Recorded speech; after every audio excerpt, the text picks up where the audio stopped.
What does it mean to be a hunter? I say it's all about where you belong. The warlocks have their libraries, the titans have their walls. But hunters belong in the wilds. Out there, you want to live, you better have a quick shot or a sharp blade. A lot of us are loners, but that's not the only path. Some of us know the difference a fire team makes. Some of us, we touch the void, make it a part of us. And then we take a name. Night Stalker. Hunt from the shadows, pin them down, never let them see you coming.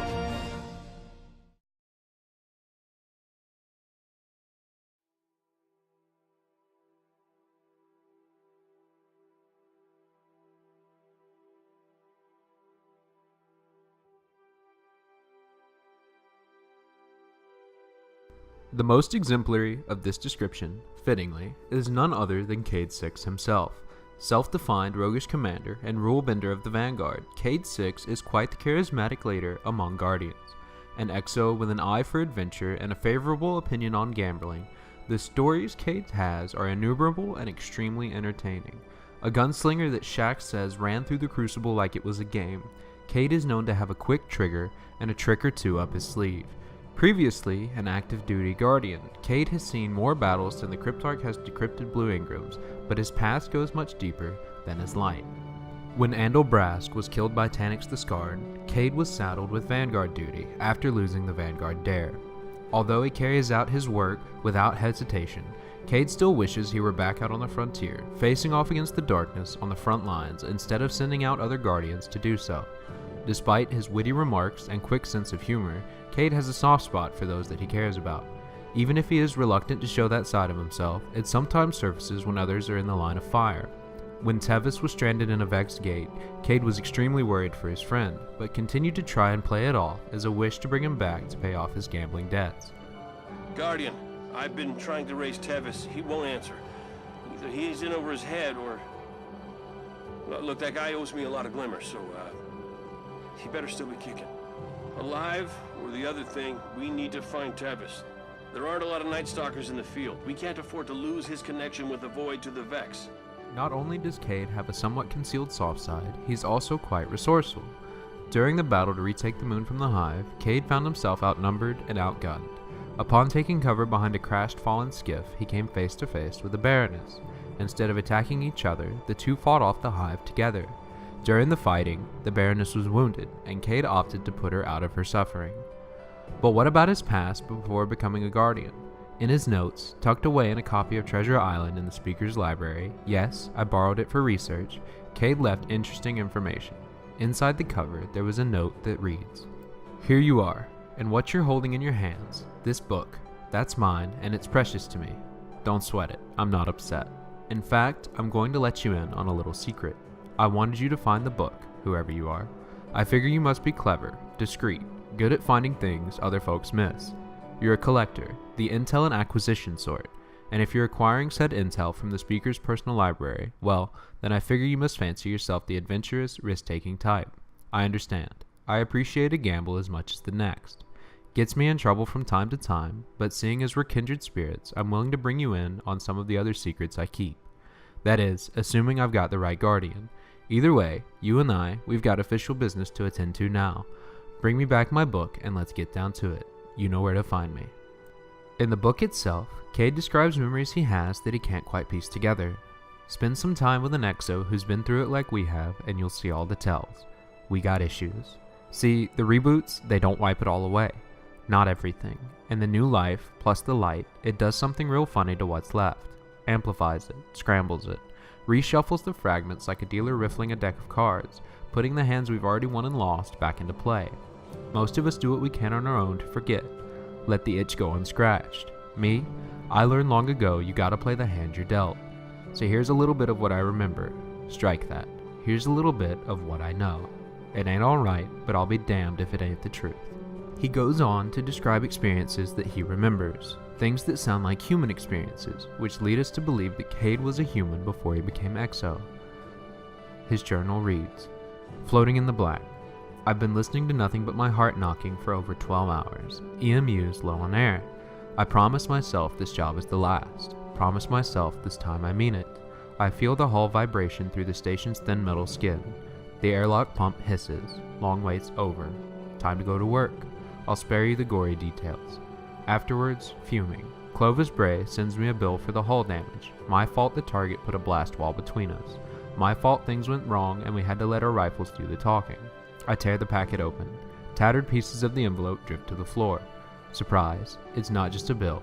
There's a job offer tucked in. Seems old Bray's been looking for someone like me, willing to forgive my debt and not just for the orbital station. All of it. Suddenly, I ain't so mad anymore. It would seem that Clovis Bray, the Golden Age Research Group, offered to expunge Cayde's debts if he agreed to be turned into an exo. Is this true for every exo? Are they all humans that were somehow transferred into metal frames? War machines, created by a research group on one of Saturn's moons? Cayde continued his journal-like entries in the book, saying, Saturn. No, someplace else. Someplace colder.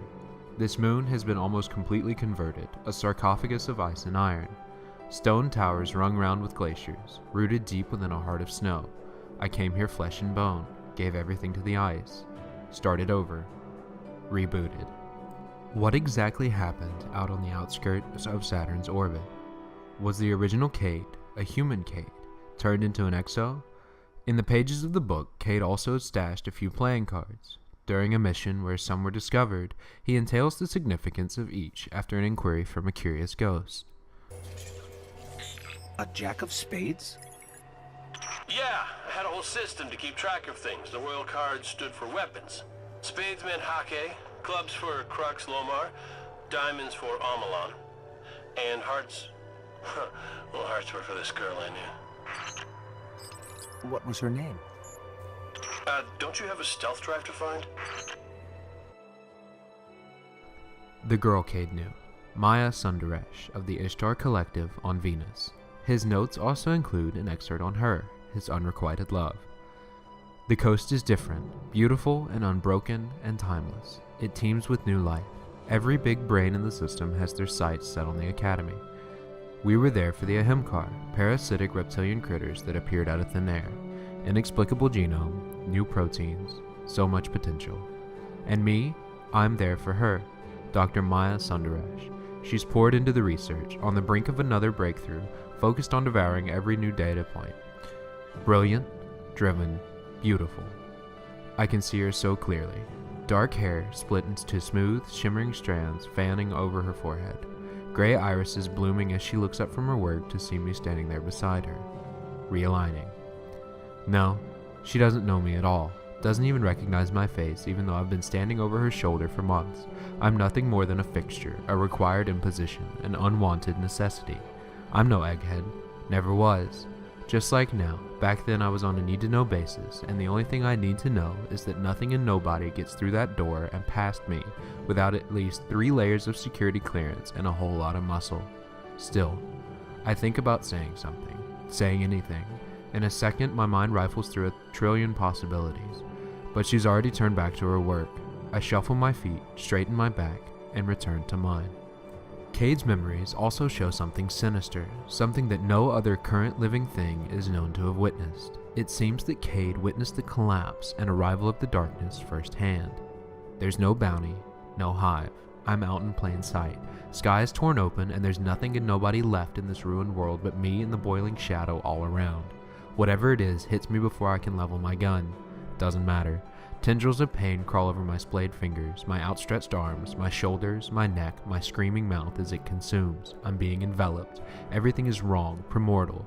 My systems go sideways, all but my sensors. It wants me to witness this, the world. After these scrambled entries in the book, he finally describes more about how the memories come to him, how haunting they are. You wake up and look into cold spaces between circuitry or galaxies, begging for answers. None come. But other voices wait. At your center, safe and untouched since the original you. Just a little box tucked at the back of a closet, filled with trinkets and odd notions kept for no obvious reason. You have no idea when you last spoke to this little tangle, but that's what you do now, using a whisper and the lightest touch, being all sorts of cautious because you're afraid of frightening whatever wants to speak with you. And then it speaks, and instead of answers, it begins the only question that matters. Do you want to know what happens next? Realigning. This one ain't mine. It's someone or something else entirely. but it's the most important memory I have. All this time, I've been busy stirring up the past. Never thought about what I was really after. Trinkets and odd notions kept for no obvious reason. Do they matter? Maybe it's time we left the past alone and climbed down from our walls. There's gotta be treasure that shines brighter than any we've been digging up from the bones of our lost world.